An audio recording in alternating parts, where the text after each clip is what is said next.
சரியா இருக்கா? சரியா இருக்காமா?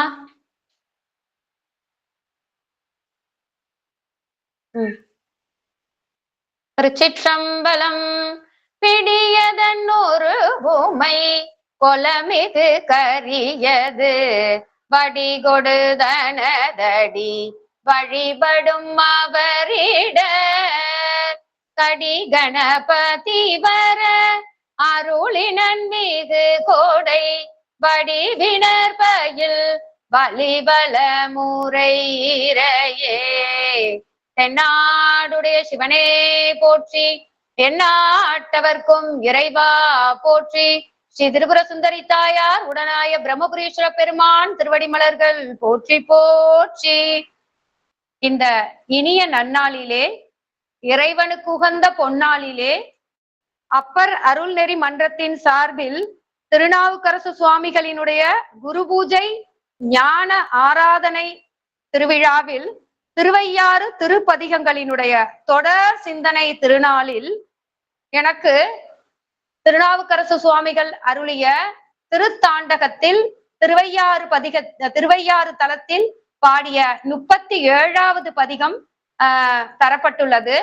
இந்த இனிய வாய்ப்பினை எனக்கு வழங்கிய, நாளும் எங்களை சிவசிந்தனைக்கு ஆட்படுத்தும் நல்ல செயலை செய்து வரும் எங்களுடைய சிவ திருமதி சாந்தா சண்முகம் அம்மையார் அவர்களுடைய திருவடிகளை வணங்கி மகிழ்கின்றேன்.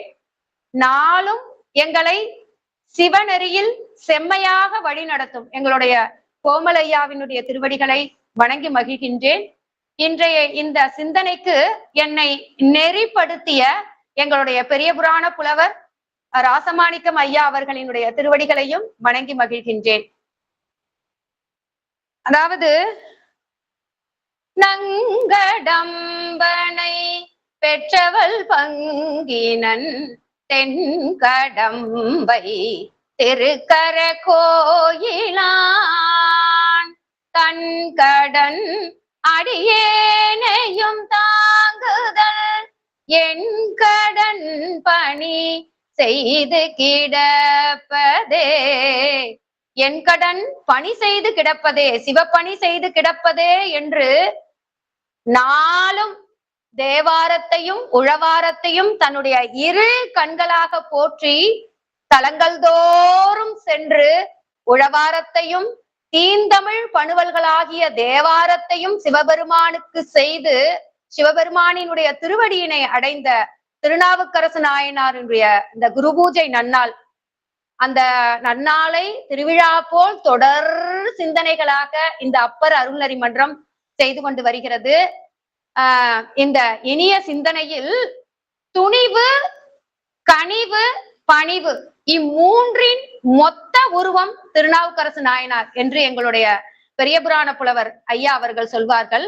அத்தகைய உள்ள உரம், உறுதி, எதற்கும் அஞ்சாத அந்த தன்மை, சமணத்தில் இருந்து சைவத்தை சார்ந்த போது அந்த பல்லவ மன்னன் கொடுத்த அந்த பெரும் துன்பத்திற்கெல்லாம் ஆட்பட்டு அத்துன்பங்களை எல்லாம் சிவபெருமானினுடைய திருவடியை இறுக பற்றி நாமார்க்கும் குடியல்லோம் நமனை அஞ்சோம் என்று அந்த உள்ள உறுதியோடு இருந்து சைவத்தை தழைக்க செய்த அந்த உத்தமரினுடைய திருவடிகளை, திருநாவுக்கரசு நாயனாருடைய திருவடிகளையும் இந்த இனிய தருணத்தில் வணங்கி இந்த பதிகத்தினை செம்மையாக சொல்வதற்கு என் உள்ளத்தினுள்ளே நிற்க வேண்டும் என்று வணங்கி இந்த பதிக உரையை தொடங்குகின்றேன்.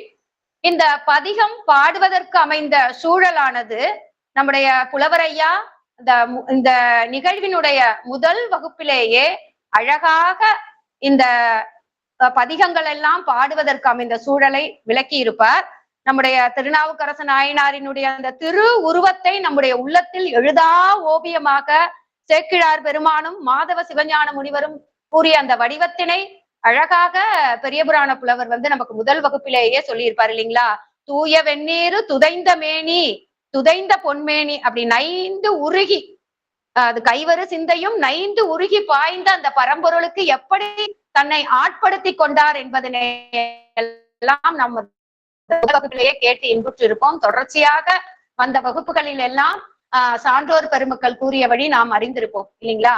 அந்த வகையில காலத்தி சென்று தரிசனம் செய்த திருநாவுக்கரசு நாயனார் காலத்திலிருந்து கைலையை காண வேண்டும் என்ற ஆவலின் காரணமாக வரும் பொழுது அந்த கைலையை காண்பதற்கு அந்த வாரணாசி வந்த உடனே அடியார் பெருமக்கள் எல்லாம் அவரை விட்டு பிரிந்து செல்ல, இவர் மட்டும் தனியாக அந்த உள்ள உறுதியோடு அந்த வெஞ்சுரத்தில் உடல்ல உள்ள எலும்பு, அந்த கையில உள்ள அந்த மணிப்பந்து எல்லாம் தேய்ந்து போக நெஞ்சால் தவழ்ந்து சென்று அந்த கைலையை காண வேண்டும் என்ற அந்த உறுதியோடு சென்ற போது சிவபெருமானே ஒரு முனிவர் வேடத்துல வந்து அவர்கிட்ட, உன்னால இங்க பார்க்க முடியாது, நீ முடியாது, கைலையை காண முடியாது அப்படின்னு சொல்லும் பொழுது, இல்லை நான் கண்டே தீருவேன் என்ற உறுதியோடு இருந்த பொழுது, நீ இங்க உள்ள அந்த பொய்கையில மூழ்கி இங்க திருவையாற்றுல போய் கைலை காட்சியை காணலாம் என்று அருள் செய்ய, சிவபெருமான் திருநாவுக்கரசு நாயனாரின் அந்த உள்ள உறுதிக்கு, அந்த பற்றுக்கு, தன்மை இறைவன் மீது கொண்ட அந்த பற்றுக்கு அருள் செய்து அந்த அங்க மூழ்கி எங்க எழுந்திருக்கிறாரு அப்படின்னு கேட்டாக்கா, திருவையாற்றில் எழுந்திருக்கின்றார் இல்லைங்களா. திருவையாற்றில் உள்ள அந்த அப்பர் குட்டையில எழுந்திருப்பார். இன்னைக்கும் நம்ம அந்த அமாவாசை நாளில் அந்த கைலாய காட்சி திருவையாறு திருத்தலத்தில் வெகு சீரோடும் சிறப்போடும் நடைபெறும் இல்லைங்களா. அப்படி அந்த காட்சி அப்ப பார்த்தாக்கா திருவையாறே கைலாயமாக தோன்றும் இல்லைங்களா. அங்க இருக்கின்ற விலங்குகளும் பறவைகளும் சிவசக்தி ஸ்வரூபமாக நம்முடைய திருநாவுக்கரசு நாயனாருக்கு தோன்றும் இல்லைங்களா. அப்படி அதையெல்லாம் கண்டு கழித்து கொண்டே திருவையாறுக்குள்ள போனா அந்த திருவையாறு தலமே கைலாயமாக காட்சி தரும். பூத கணங்கள் எல்லாம் புடைசூழ, தேவர்கள் எல்லாம் நின்று இசைப்பாட அந்த திருவையாறு திருத்தலமே கைலாயம் போன்று காட்சியளிக்கும். அப்பொழுதுதான் 2 திருத்தாண்டகங்கள் பாடுவாரு நம்முடைய திருநாவுக்கரசு நாயனார். அந்த 2 திருத்தாண்டகங்கள் பாடி முடிச்சுட்டு அதுக்கப்புறம் பாத்தீங்கன்னாக்கா அந்த கைலாய காட்சி மறைந்து திருவையாறு அந்த தலம் தோன்றும் அவர் கண்ணுக்கு. அப்பொழுதுதான் அந்த மாதர்பிறை கன்னியானை அப்படின்ற அந்த திருப்பதிகத்தினை பாடி அருளி செய்வார். அப்பொழுது அப்படி அங்க தங்கி இருந்து திருவையாற்றில் தங்கி இருக்கும் பொழுது அவர் பாடிய அற்புதமான பதிகங்களில் இந்த 6ஆம் திருமுறையில் 37வது திருப்பதிகமாக பாடிய பதிகமும் ஒன்றாக கருதப்படுகிறது. அத்தகைய சிறப்பு பொருந்திய அந்த பதிகத்தினுடைய பொருளை தான் நாம் இன்று சிந்திக்க இருக்கின்றோம். திருச்சிற்றம்பலம். முதல் பாடல். ஆறார் திரிபுரங்கள் நீரா நோக்கும் அனலாடி ஆரமுதே என்றேன் நானே, கூறார் மழுவாட்படையொன்றேந்தி குரட்பூத பல்படையா என்றேன் நானே, பேராயிரமுடையா என்றேன் நானே, பிறை சூடும் பிஞ்சகனே என்றேன் நானே, ஆறாமுதே என் ஐயார் அன்னே என்றென்றே நான் அரற்றி நைகின்றேனே. இந்த பதிகத்தினுடைய ஒவ்வொரு பாடலினுடைய இறுதியிலையும் மகுடமாக என்றென்றே நான் அரற்றி நைகின்றேனே என்று திருநாவுக்கரசு நாயனார் போற்றி அருளி செய்திருக்கின்றார். அந்த கைலாய காட்சியை கண்டு அந்த உள்ளத்தில் எழுந்த அந்த சிவானந்த பேரின்பத்தில் திளைத்து, அந்த திளைத்த ஆனந்தத்தில் அருளி செய்த அற்புத பதிகங்கள் தான் இவை. அற்புத பதிகம் தான் இது. அப்ப நான் வாய்விட்டு அலறி உன்னுடைய நாமங்களை எல்லாம், உன்னுடைய பெருமைகளை எல்லாம் சொல்லி நைந்து உருகி அழைக்கின்றேன் அப்படின்னு சொல்லி பாடுகின்றார் திருநாவுக்கரசு நாயனார். ஆறார் திரிபுரங்கள் நீரா நோக்கும். ஆறார் அப்படின்னாக்கா பகைவர்களாகிய அந்த திரிபுர அரக்கர்கள், பகைவர்களினுடைய அந்த முப்புறங்களை அழித்தவனே. எப்படி? ஆறார் திரிபுரங்கள் நீரா நோக்கும். அந்த முப்புறங்களை அவர் மேருமலைய வில்லா வளைச்சி அம்பு வச்சு வாயுவையெல்லாம் அம்பாச்சு அப்படியெல்லாம் கிடையவே கிடையாது. என்ன செஞ்சாரு? லேசா தன்னுடைய அப்படி நெற்றிக்கனை திறந்து இப்படிதான் பார்த்தாரு, கண்ணை திறந்துதான் பார்த்தாரு. பார்த்த உடனே அந்த திரிபுரங்கள் வெந்து சாம்பலாக போயிட்டு இல்லைங்களா. அந்த பகைவர்களுடைய முப்புறங்களை அழிப்பதற்கு நோக்கியவன் இல்லைங்களா. அந்த நோக்குதல், அந்த நோக்கியவனே, பகைவர்களுடைய முப்புறங்களை அழித்தவனே அப்படிங்கிறாரு. அனலாடி தீயில் கூத்து நிகழ்த்துபவனே, கையிலையும் அனலை ஏந்தி கொண்டு ஆடுகின்றவன், ஊழி காலத்தில் இடுகாட்டில் தீக்கு நடுவுல நின்று ஆடுகின்றவர் இல்லைங்களா? அத்தகைய தீயாடி அப்படின்னு சொல்லி வாய்விட்டு சொல்கிறாரு. அடுத்தது பாத்தீங்கன்னாக்கா ஆரமுதே, ஆரமுதே விட்டாத தெல்லமுதமே, கிட்டுதற்கு அரிய அமுதமே. கிட்டுத எல்லாருக்கும் இந்த ஆரமுதம் கிடைச்சிருமா? கிடைக்காது இல்லைங்களா? அந்த பற்றற்றான் ஆகிய அந்த சிவபெருமானினுடைய திருவடியையே பற்றுகோடாக கொண்டவர்களுக்கு மட்டும்தான் அந்த அமுதம் கிட்டும் இல்லைங்களா? அப்படிப்பட்ட கிட்டுதற்கு அரிய அமுதமே என்றே நானே, அப்படியெல்லாம் நான் உன்னை நைந்து உருகி வாய்விட்டு அழைக்கின்றேன் அப்படின்றாரு. அடுத்தது கூறார் மழுவாட் படையொன்றேந்தி, கூறிய மழுப்படையை ஏந்துபவனே. இதையெல்லாம் சிவபெருமானினுடைய பெருமைகளையும் பண்புகளையும் அவருடைய வீர செயல்களையும் இங்க விழித்து சொல்கின்றார் திருநாவுக்கரசு நாயனார். குரட்பூத பல்படையா என்றே நானே. குரட்பூதம், குரல் அப்படின்னாக்கா இந்த குறுகிய இந்த குள்ளமான குட்டையான பல பூதங்களை படையாக உடையவனே என்றே நானே அப்படிங்கிறாரு. அடுத்தது பேராயிரம் உடையா என்றே நானே.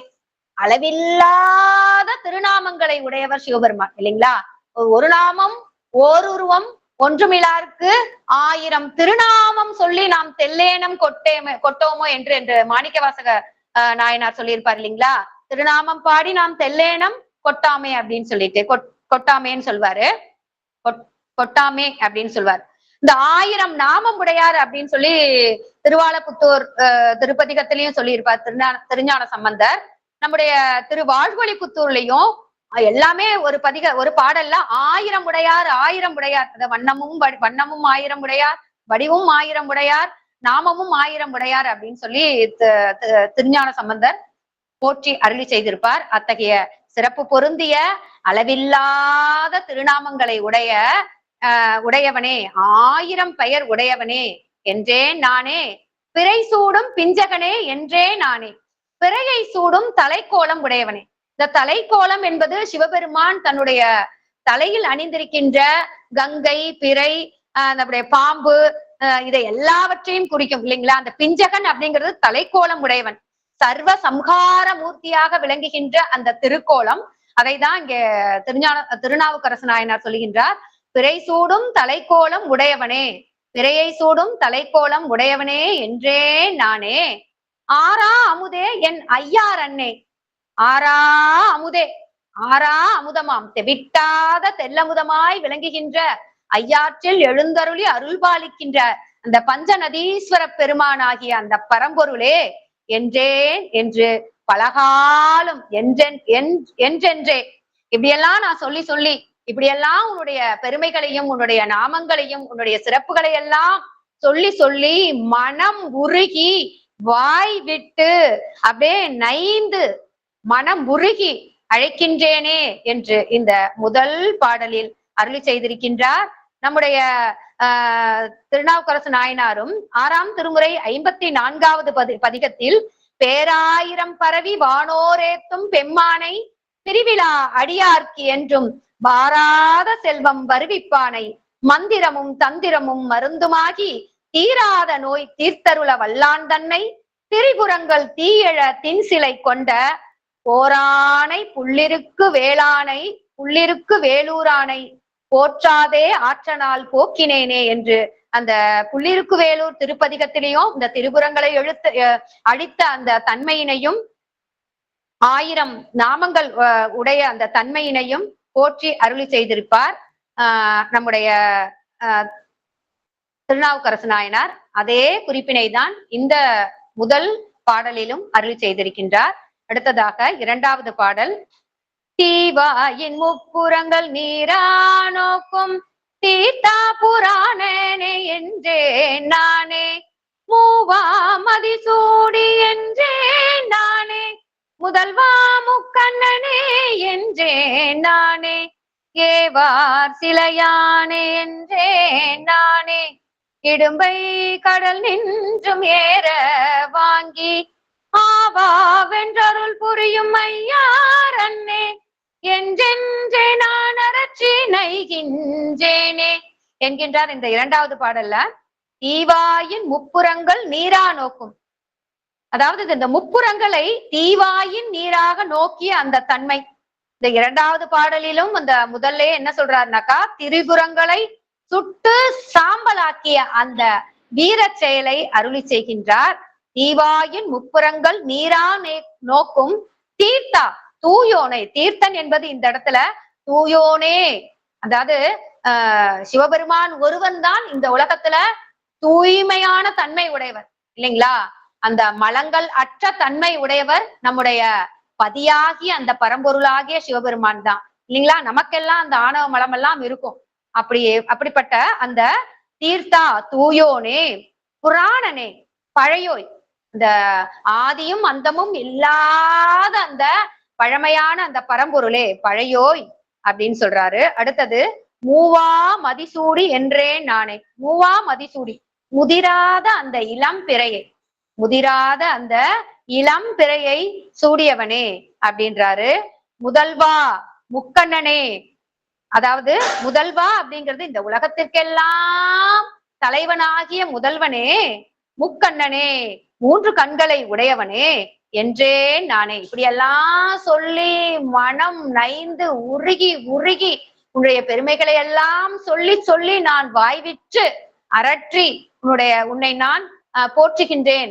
நான் எப்படி இருந்த என்ன இந்த நிலைமைக்கு கொண்டு வந்திருக்க, உன்னுடைய சிவானந்த பேரின்பத்தை அனுபவிக்கின்ற அந்த அருளை எனக்கு கொடுத்திருக்கின்றாய் இல்லையா, அந்த அருளை வெளிப்படுத்தும் விதமாக, அந்த அனுபவத்தை வெளிப்படுத்தும் விதமாக, அந்த இன்பத்தில் திளைத்து அவர் உள்ளத்தில் இருந்து வெளிவருகின்ற அந்த வார்த்தைகளாக இந்த அற்புதமான பதிகம் அமைந்திருக்கின்றது. ஏவார் சிலையானே என்றே நானே.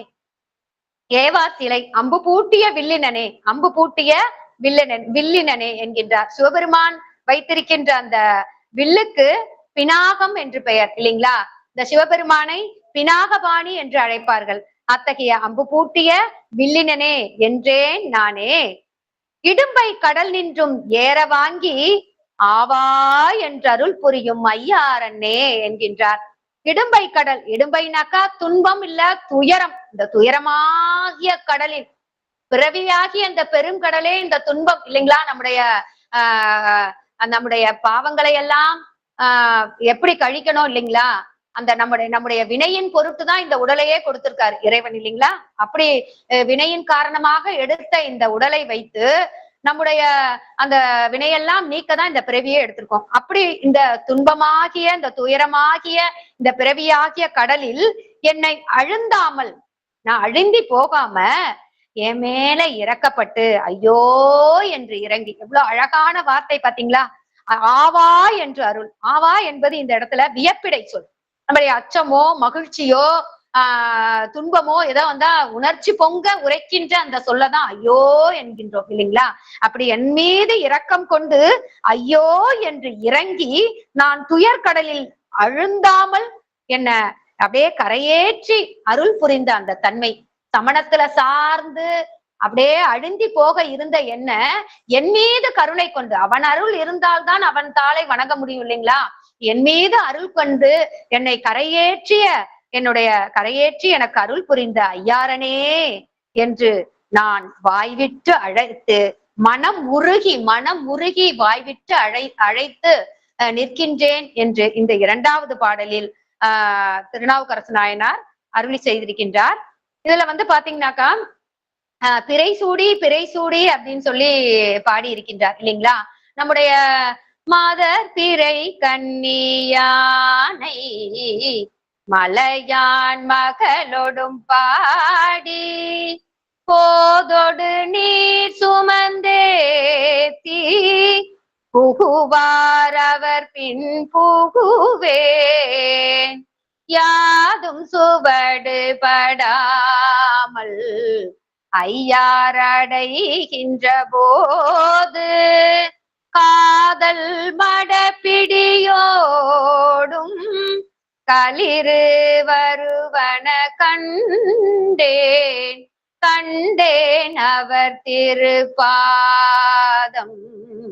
கண்டறியாதன கண்டேன் அவர் திருப்பாதம் கண்டறியாதன கண்டேன் அப்படின்னு இருப்பார் இல்லைங்களா. திருநாவுக்கரசு நாயனார் திருவையாறு பதிகத்துல. இந்த மாதர்பிறை கன்னியானை பதிகத்திலையும் ஒரு பதிகத்தினுடைய ஒவ்வொரு பாடலிலும் அந்த பிறை கண்ணியை, அந்த சந்திரனை, பிறை சந்திரனை சூடிய அந்த தன்மையினை ஒவ்வொரு பாடலிலும் இந்த முதலிலேயே சொல்லி விழித்து விழித்து போற்றி இருப்பார் இல்லைங்களா. அத்தகைய தன்மைதான் நம்முடைய புலவர் ஐயாவும் எனக்கு சொன்னது என்ன அப்படின்னு கேட்டாக்கா, இந்த பிறவியாகிய பெருங்கடல் இல்லைங்களா, அந்த பிறவியே பெருங்கடல். நம்முடைய எப்படி ஒரு கடல்ல திசை மாறி திரிகின்ற கப்பல்களுக்கு ஒளிகாட்டி நிற்கின்ற கலங்கரை விளக்கம் இருக்குது இல்லைங்களா, கலங்கரை விளக்கம் போல இந்த பிறவியாகிய பெருங்கடலில், அந்த துயரக்கடலில் தத்தளித்து கொண்டிருக்கின்ற இந்த ஆன்மாக்களுக்கு ஒளி காட்டுவது போல அந்த பிறை சந்திரனை சூடி இருக்கின்றார் சிவபெருமான் அப்படின்னு சொன்னாரு புலவர் ஐயா. அதுபோல இந்த இடத்துல இந்த பிறை சந்திரனை சூடிய தன்மை என்ன அப்படின்னு கேட்டாக்கா, சரணாகதி தத்துவம் இல்லைங்களா. நீயே எல்லாம் அப்படின்னு சொல்லி சிவபெருமானினுடைய திருவடியை பிடித்து சரணாகதி அடைந்தவர்களுக்கு, அவருடைய திருவடியை பிடித்தவர்களுக்கு திருமுடியில வைத்து தூக்கி வச்சுக்கிறார் இல்லைங்களா சிவபெருமான். எப்பேற்பட்ட உயர்ந்த இடத்தில் வைத்துக் கொண்டிருக்கின்றார்.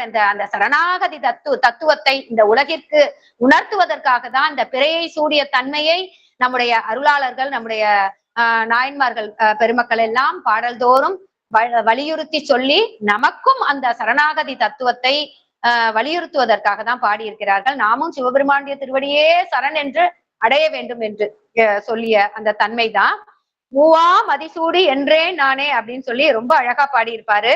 அத்தகைய சிறப்பு பொருந்திய அந்த இரண்டாவது பாடலில் சிவபெருமானினுடைய அந்த பெருமைகளையும் அருமைகளையும், இந்த சிவானந்த இன்பத்தில் திளைத்து, அந்த பேரானந்தத்தில் திளைத்து நைந்து மனம் உருகி போற்றி பாடியிருக்கின்றார். அடுத்ததாக மூன்றாவது பாடல், அஞ்சுண்ண வண்ணனே என்றே நானே, அடியாட்கு ஆரமுதே என்றே நானே, நஞ்சனி கண்டனே என்றே நானே, நாவலர்கள் நான் மறையே என்றே நானே, நெஞ்சுணர உள்புக்கிருந்த போது நிறையும் அமுதமே என்றே நானே, அஞ்சாதே ஆழ்வானே ஐயாரன்னே, என்றென்றே நான் அரட்சி நைகின்றேனே, என்றென்றே நான் அரட்சி நைகின்றேனே நைகின்றேனே. அஞ்சுண்ண வண்ணனே என்றே நானே அப்படிங்கிறார். அஞ்சுண்ண வண்ணனே, அழகிய நறுமண பொடி பூசியவனே. சிவபெருமான் பூசியிருக்கின்ற அந்த நறுமண பொடிகள் அந்த திருநீற்று பொடி இல்லைங்களா.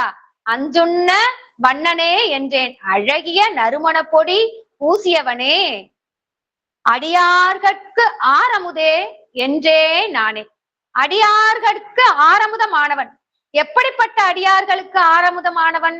எப்படிப்பட்ட அடியார்களுக்கு ஆரமுதமானவன்னாக்கா, யாமார்க்கும் குடியல்லோம் யாதும் அஞ்சோம் அப்படின்னு மாணிக்க வாசக பெருமான் கூறியபடியும், நாமார்க்கும் குடியல்லோம் நமனை அஞ்சோம் என்று திருநாவுக்கரசு நாயனார் கூறியபடியும், சிவபெருமான் ஒருவர் தான் எங்களுக்கு பற்றுக்கோடு, மீதி எல்லா பற்றையும் நாங்க விட்டுட்டோம் அப்படின்னு சொல்லிட்டு அவருடைய திருவடியையே உண்மையான பற்றுக்கோடாக கொண்ட அந்த அடியார் பெருமக்களுக்கு இல்லைங்களா, காதலாகி கசிந்து கண்ணீர் மல்குகின்ற அந்த அடியார் பெருமக்களுக்கு ஆர் அமுதமாக விளங்குகின்ற அந்த ஐயாற்றனே என்கின்றேன் நானே என்கின்றார் மாணிக்க வாசக பெருந்தகை.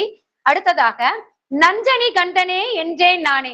நஞ்சனி, நஞ்சினை அணிந்த கழுத்தினை உடையவன், நஞ்சு விடத்தினை அணிந்த அந்த தன்மை, கண்டம் கருத்த தன்மை, இந்த உலகத்தில் உள்ள உயிர்களின் பொருட்டு சிவபெருமான் கொண்ட அந்த கருணையினுடைய வெளிப்பாடுதான் அந்த கண்டத்தில் அந்த நஞ்சினை தேக்கிய தன்மை இல்லைங்களா. அத்தகைய நஞ்சனி கண்டனே, நஞ்சினை அணிந்த கண்டனே அப்படிங்கிறாரு இந்த இடத்துல. அற்றவருக்கு ஆரமுதம் ஆனவனாகிய அந்த பரம்பொருள் உலகத்தில் உள்ள உயிர்கள் உய்யும் பொருட்டு அந்த ஆழகால விஷத்தினையே தன்னுடைய கண்டத்தில் அடக்கிய அந்த பெரும் கருணையை இங்கே போற்றி செய்திருக்கின்றார். நாவலர்கள் நான் மறையே என்றே நானே. சான்றோர்கள் ஓதுகின்ற அந்த 4 வேதங்களினுடைய வடிவமாக இருக்கின்றான் சிவபரம்பொருள். அதைதான் இங்கே கூறியிருக்கின்றார். வேதங்களும் பரம்பொருள் தான், சிவபெருமான் தான். அந்த வேதங்களினுடைய பொருளாக விளங்குபவனும் அந்த பரம்பொருள் தான். வடமொழியும் தென் தமிழும் மறைகள் நான்கும் ஆனவன்கான் அப்படின்னு சொல்லி திருநாவுக்கரசு நாயனார் தன்னுடைய பதிகத்தில் போற்றி செய்திருப்பார். அதன்படியே இங்கேயும் நாவலர்களினுடைய நான் மறையே என்றேன் நானே, 4 வேதங்களினுடைய வடிவமாக விளங்குபவனே, சான்றோர்கள் ஓதுகின்ற 4 வேதங்களின் வடிவினனே என்றும், நெஞ்சுணர உள்புக்கிருந்த போது நிறையும் அமுதமே என்றேன் நானே.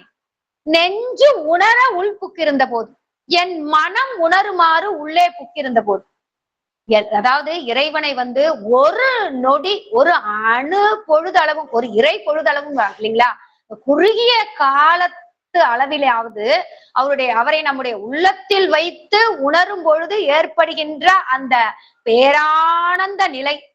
நம்ம இறைவனை நினைச்சுக்கிட்டே பதிகம் பாடணும்னு நினைப்போம். அப்பதான் நம்முடைய சிந்தை எங்கெங்கெல்லாம் போகணுமோ அங்கங்கெல்லாம் போகும். ஆலயத்துல அமர்ந்து கொண்டு உலகாயத்துல போய் நம்முடைய எல்லா சிந்தனைகளையும் செலுத்தி கொண்டிருப்போம். மனதை ஒருநிலைப்படுத்துவது என்பது ஞானிகளுக்கும் தவ முனிவர்களுக்கும் உடையது. நம் போன்ற எளியோர்களுக்கு அது கை வரணும்னாக்கா தொடர்ச்சியாக இந்த அப்பர் அருள்நெறி மன்றம் நடத்துகின்ற அந்த சிவ சிந்தனைகளை எல்லாம் கலந்து கொண்டே இருக்க வேண்டும், அதை கேட்டுக்கொண்டே இருக்க வேண்டும், நினைத்து கொண்டே இருக்க வேண்டும். அப்போதான் மனசு என்ன பண்ணுனாக்கா ஒருநிலைப்படும். அப்படி ஒருநிலைப்பட்ட அந்த மனத்துல உணருமாறு அவர் உள்ளே இருக்கும் பொழுதெல்லாம் அப்படியே அமுதமாக இனிக்கின்ற தன்மையை உடையவன். எனக்கு அமுதம் போன்ற இனியவனே, அமுதம் போன்ற இனியவனே. இந்த அமுதம் பேரின்பம். இந்த சிற்றின்பத்துல கிடைக்கின்ற அந்த இன்பங்கள் எல்லாம் ஒரு நாள்ல திகட்டி போயிடும் இல்லைங்களா. இது தெவிட்டாத தெல்லமுதம். இந்த பரம்பொருளை உள்ளத்தில் வைத்து உணரும் பொழுது கிடைக்கின்ற அந்த தெவிட்டாத இன்பம் அமுதம். அந்த அமுதமே அஞ்சாதே ஆழ்வானே ஐயாரண்ணே என்றென்றே நானரற்றி நைகின்றேனே. அஞ்சாதே, இந்த இடத்துல அஞ்சாதே என்று, நாங்கள் அஞ்சாதபடி எங்களை ஆட்கொண்ட ஐயாற்று பெருமானே. எங்களை அப்படின்றது இந்த இடத்துல நாங்கள் என்பது அவரே வச்சுக்கலாம். எந்த இடத்துலயும் அவர் அஞ்சல இல்லைங்களா. புலனைந்தும் பொறி கலங்கி நெறி மயங்கி அறிவு அழிந்திட்டு ஐமேல் உந்தி அலமந்த போதாக அஞ்சேல் என்று அருள் செய்வான் அமரும் கோயில் என்று பாடியிருப்பார் இல்லைங்களா திருஞான சம்பந்த பெருமான். அஞ்சேல் என்று அருள் செய்வான். யார் இந்த உலகத்துல நமக்கு துன்பம் வந்த போது நமக்கு தாயினும் சால பறிந்து அஞ்சாதே என்று அருள் செய்பவன் இந்த உலகத்துல இருக்கின்ற, உலகத்திற்கெல்லாம் தலைவனாக இருக்கின்ற அந்த சிவப்பரம்பொருள் ஒருவர் தானே நமக்கு அஞ்சாதே என்று அருள் செய்யக்கூடிய தன்மையை உடையவர். அப்படிங்கிற அந்த உணர்வு நமக்கு வந்துட்டாக்கா போதும், நமக்கு என்னாலும் இன்பம் தாங்க, துன்பமே கிடையாது. எப்படி அந்த சுண்ணாம்பு காலவாயில வைத்து அவரை அவரை வைத்த பொழுதும் எப்படி மாசில் வீணையும் மாலை மதியமும் வீசு தென்றலும் வீங்கில வேணிலும் அப்படின்னு சொல்லி பாடினாரு. அது போல நம்முடைய யானையை விட்டு இடற செய்த போதும் சுண்ணவென் சந்தன சாந்தும் சுடர்த்திங்கள் சூளாமணியும் வண்ண உரிவை விடையும் வளரும் பவள நிறவும் அண்ணல் அரண் முரண் ஏறும் அகலம் வாளாய அறவும் அப்படின்னு சொல்லி அந்த பாடல்ல அஞ்சுவது யாதொன்றும் இல்லை அஞ்ச வருவதும் இல்லை, அஞ்சுவது யாதொன்றும் இல்லை அஞ்ச வருவதும் இல்லை. யாருக்கு அஞ்சுவது யாதொன்றும் இல்லை அஞ்ச வருவதும் இல்லை அப்படின்னு கேட்டாக்கா இந்த சிவபெருமான் தான் எங்களுக்கு எல்லாம் பற்றுக்கோடு அப்படின்னு சொல்லி அந்த பரம்பொருளுடைய திருவடியை இறுக பற்றி கொண்டவர்களுக்கு அஞ்சாதே என்று அருள் செய்யக்கூடிய அந்த ஐயாற்று பெருமானே அப்படின்னு சொல்லி திருநாவுக்கரசு நாயனார் அருள் செய்திருக்கின்றார். அப்படிப்பட்ட அந்த அஞ்சாதே, நாங்கள் அஞ்சாதபடி எங்களை ஆட்கொண்ட ஐயாற்று பெருமானே என்றென்றே நான் அரற்றி நைகின்றேனே அப்படின்னு சொல்லி இந்த இனிய பாடலில் அருளி செய்திருக்கின்றார். அடுத்ததாக 4வது பாடல். தொல்லை தொடு கடலே என்றே நானே துளங்கும் இளம் பிறையா என்றே நானே எல்லை நிறைந்தானே என்றே நானே ஏழ் நரம்பின் இன்னிசையா என்றே நானே அல்லர் கடல் பூக்கழுந்து வேணை வாங்கி அருள் செய்தா என்றே நானே எல்லையமையார என்றே நானே என்றென்றே நான் அரற்றி நைகின்றேனே என்கின்றார். அதாவது இந்த 4வது பாடலில் தொல்லை தொடுகடலே என்றேன் நானே அப்படிங்கிறார். தொல்லை தொடுகடல் என்பது இந்த இடத்துல தொல்லை தொடுகடல் என்பது பழைய மேல் கடல்னு சொல்றாங்க. தொடுகடல் என்பது வளைந்த கடல் அப்படின்றாங்க. இந்த இடத்துல சகர புத்திரர்கள் அப்படின்னு சொல்லுவாங்க. இந்த நம்முடைய ராமாயணத்துல வருகின்ற ஒரு புராணம் இது. நம்முடைய சூரிய வம்சத்து அரசனாகிய அந்த சகரனுக்கு 60,000 புத்திரர்கள். அந்த 60,000 புத்திரர்களை உடைய அந்த சகர மன்னன் என்ன செய்கிறான் அப்படின்னு கேட்டாக்கா, அசுவமேத யாகம் செய்கின்றான். அந்த அசுவமேத யாகம் செய்வதற்காக அவன் வைத்திருக்கின்ற அந்த குதிரை இவன் அசுவமேத யாகம் விந்திய மலையும் இமயமலைக்கும் இடைப்படுமாறு மிகப்பெரிய யாகத்தை செய்கின்றான். அந்த யாகத்தை கண்டு நடுநடுங்கிய இந்திரன் என்ன செய்கிறான் அப்படின்னு கேட்டாக்கா, அந்த யாகத்தினுடைய அந்த குதிரையை என்ன செய்கிறான், களவாடி சென்று கபில முனிவர் அந்த தவம் செய்து கொண்டிருக்கின்ற அந்த கபில முனிவர் அருகில் சென்று விட்டு மறைந்து விடுகின்றான். உடனே இந்த சகர மன்னன் என்ன செய்கிறான் அப்படின்னு கேட்டாக்கா, அந்த யாக குதிரையை தேடும் பொருட்டு தன்னுடைய 60,000 புத்திரர்களையும் திசைக்கு ஒருவராக அனுப்புகிறான். அவங்க என்ன செய்கிறாங்க அப்படின்னு கேட்டாக்கா, இந்த பூமியை தோண்டி தோண்டி தோண்டி தோண்டி பாதாளம் வரைக்கும், எல்லாம் கீழ்லோகம் வரைக்கும் தோண்டி தோண்டி அந்த குதிரையை தேடி கொண்டு செல்கின்றார்கள். அப்படி தோண்டும் பொழுது ஏற்பட்ட அந்த கடல் அப்படின்றாங்க. அப்படிப்பட்ட அந்த அப்படி தோண்டி போய் பாக்குறாங்க. அந்த குதிரை கபில முனிவர்கிட்ட இருக்கிறத பாக்குறாங்க. அப்படி எடுக்க செல்லும் பொழுது என்ன ஆகுது அப்படின்னு கேட்டாக்கா, அந்த கபில முனிவருடைய சாபத்திற்கு ஆளாகி அந்த 60,000 பேரும் எரிந்து சாம்பலாகின்றார்கள். அப்படி சாம்பலான பிறகு அதை தெரிந்து அதுக்கப்புறம் என்ன செய்கிறான் அந்த சகர மன்னன், தன்னுடைய பேரனாகிய அம்சுமானை அனுப்பி அந்த குதிரையை மீட்டெடுத்து அந்த அசுவமேத யாகத்தை சிறப்பாக செய்து முடிக்கின்றான். அந்த அம்சுமானினுடைய பேரன் தான் நம்ம எல்லாருக்கும் தெரிஞ்ச அந்த கங்கையை பூமிக்கு கொண்டு வந்த இந்த பகீரதன். இந்த பகீரதன் பெரும் தவம் செய்து தன்னுடைய மூதாதையர்களினுடைய அந்த மூதாதையர்கள் நற்கதி பெரும் பொருட்டு சிவபெருமானை நோக்கி கடுமையான தவம் செய்து அந்த கங்கையை பூமிக்கு வரவழைத்தான். அந்த கங்கையினுடைய வேகம் தாங்காமல் உலகம் அழிந்துவிடும் என்பதற்காக சிவபெருமான் உலகத்தில் உள்ள உயிர்களின் மீது பெரும் கருணை கொண்டு அந்த கங்கையை தன்னுடைய சடையில் வாங்கி தன்னுடைய ஒரு மயிற்றின் வாயிலாக அந்த கங்கை நதியினை பூமிக்கு அனுப்பினார் இல்லைங்களா. அந்த கங்கை நதி பாய்ந்து அந்த 60,000 சகர புத்திரர்கள் நற்கதி அடைந்தார்கள். அந்த பழைய கடல் அப்படின்ற அந்த புராணத்தையும் இங்க எடுத்துக்கலாம். இந்த சகர புத்திரர்களால் தோண்டப்பட்ட கீழ்கடலே அப்படின்னு சொல்றாங்க. மற்றும் ஒன்றையும் நம்ம கொள்ளலாம். புறநானூற்றுல குணாது கரைபொரு தொடுகடல் எனவும் குடாது தொன்று முதிர் பௌவம் என்றும் சொல்லப்படுகிறது. அதாவது தொல்லை கடல் என்பது உலகத்தையும் தொடுகடல் என்பது உறைவிடத்தையும் குறிப்பதாக நாம் கொள்ளலாம். அத்தகைய அந்த பழைய மேல்கடலே, சகரபுத்திரர்களால் தோண்டப்பட்ட கீழ்கடலே, இப்படியெல்லாம் விளங்குகின்றவனே. அதோடு மட்டுமல்லாமல் அப்படி சொன்ன நானு துலங்கும் இளம்பிறையா என்றேன் நானே. துலங்கும் விளங்குகின்ற இளம்பிறையை சூடியவனே, விளங்குகின்ற இளம்பிறையை சூடியவனே என்றேன் நானே. எல்லை நிறைந்தானே என்றேன் நானே. எல்லை நிறைந்தானே, எல்லை நிறைந்தவன் அப்படிங்கிறதுக்கு நம்ம என்ன சொல்லலாம் அப்படின்னு கேட்டாக்கா, நாம பார்க்கும் இடமெல்லாம் நீக்கமர நிறைந்துள்ள பரிபூரண ஆனந்தமே அப்படின்னு சொல்வார் இல்லைங்களா அந்த தாய்மானவர் பெருமான். இந்த உலகத்துல எல்லா இடங்களிலும் நீக்கமர நிறைந்திருக்கின்ற அந்த பரம்பொருள் அவர் எப்படிப்பட்டவர், எல்லை நிறைந்தவர் அப்படின்னு கேட்டாக்கா, உரையின் வரையும் பொருளின் அளவும் இருவகைப்பட்ட எல்லையும் கடந்து அப்படின்னு சொல்லிட்டு நம்முடைய பட்டினத்து பிள்ளை 11ஆம் திருமுறையில் 27வது பாடலில் அருளி செய்தபடி சொல்லி, அதாவது உலகத்தில் உள்ள பொருட்கள் எல்லாமே இந்த வாக்கு மனம் என்ற இரண்டிற்கு உட்பட்டுதான் நிற்கும் இல்லைங்களா. அந்த வாக்கிற்கும் மனத்திற்கும் அப்பாற்பட்டவன், அந்த சொல்லையும் பொருளையும் கடந்து நிற்கின்ற அந்த பரம்பொருள், அந்த தன்மைதான் எல்லை நிறைந்தவனே என்றேன் நானே அப்படின்னு சொல்லி இங்க அருளி செய்திருக்கின்றார். எல்லை, எந்த எல்லை? இந்த கலைஞானமாகிய எல்லைகளையும் கடந்து நிற்பவன். ஓமையிலா கலைஞானம் உணர்வறிய மெய்ஞானம் தவ முதல்வர் சம்பந்தர் தாம் உணர்ந்தார் அந்நிலையில் சொல்வார் இல்லையா செக்கிழார் பெருமான்.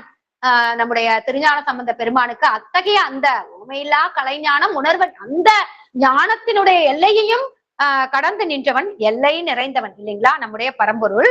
அப்படிப்பட்ட உலகம் முழுவதும் நிறைந்தவனே, ஏழ் நரம்பின் இன்னிசையா என்றே நானே. ஏழ் நரம்பாலும் எழுப்பப்படும் ஏழ் இசையானவனே. ஏழ் இசையானவனே. நம்முடைய ஏழிசையாய் இசைப்பயனாய் விளங்குகின்றவன் நம்முடைய பரம்பொருள் இல்லைங்களா? அப்ப ஆறார் சுவை ஏழோசையோடு எட்டு திசைதான் ஆனாய், எட்டு திசைதான் ஆய் அப்படின்னு சொல்லி திருவேழிமிழலை திருப்பதிகத்துல திருஞான சம்பந்த பெருமான் அருளி செய்தபடி ஏழிசையாகவும் இசையினுடைய பயனாகவும் விளங்குபவனே என்றேன் நானே அப்படிங்கிறாரு திருநாவுக்கரசு நாயனார். அல்லர் கடல் புக்கு அழுந்துவேனை வாங்கி அருள் செய்தாய் என்றேன் நானே. சமண சமயமாகிய அந்த அந்த அந்த அல்லல் கடல்ல, அந்த துயர கடல்ல மூழ்கி இருந்த என்னை நான் அதிலே அழுந்தி வருந்தி இருக்காத வண்ணம் என் மீது அருள் செய்து என்னை கரையேற்றும் பொருட்டு என்னை என்ன செஞ்ச நீனு, என் மீது அருள் செய்தவனே அப்படின்றாரு. நம்ம அந்த சமண மதத்தில் இருந்து அவர் பட்ட துன்பங்களை எல்லாம் அந்த அஞ்செழுத்தினை ஓதி, அந்த அஞ்செழுத்தினை ஓதியே என்ன செஞ்சாரு, கரை சேர்ந்தாரு இல்லைங்களா? கற்றுணை பூட்டியோர் கடலினில் பாய்ச்சினும் நற்றுணையாவது நமச்சிவாயவே என்று அந்த நமச்சிவாய அந்த திருவைந்தெழுத்து மந்திரத்தினை ஓதியே இந்த சமணர்கள், அந்த பல்லவ மன்னன் கொடுத்த அந்த துன்பங்களிலிருந்து கரையேற்றி அந்த கருணை திறத்தினை நன்றியோடு இங்கு கூறுகிறார் திருநாவுக்கரசு நாயனார். துயரக்கடலில் மூழ்கி வருந்தும் என்னை கரைக்கு கொண்டு வந்து அருள் செய்தவனே, அல்லற் கடல் புக்கு அழுந்துவேனை வாங்கி அருள் செய்தாய் என்றே நானே என்கின்றார் இந்த இனிய பதிகத்தில்.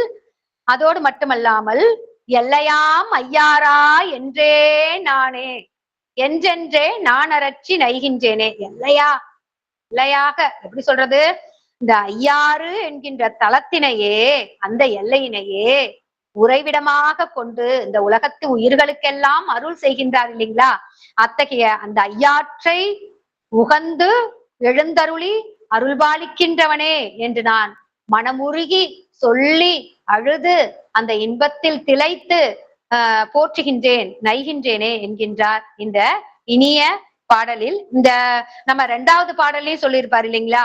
இடும்பை கடல் நின்றும் ஏற வாங்கி அப்படின்னு சொல்லியிருப்பாரு இந்த பதிகத்தினுடைய 2வது பாடல்லையும். இந்த 4வது பாடலிலும் அல்லர் கடல் புக்கு அழுந்துவேனை வாங்கி அருள் செய்தாய் என்றேன் என்று மீளவும் இங்கே பதிவு செய்திருப்பார் திருநாவுக்கரசு நாயனார். அடுத்ததாக 5வது பாடல்.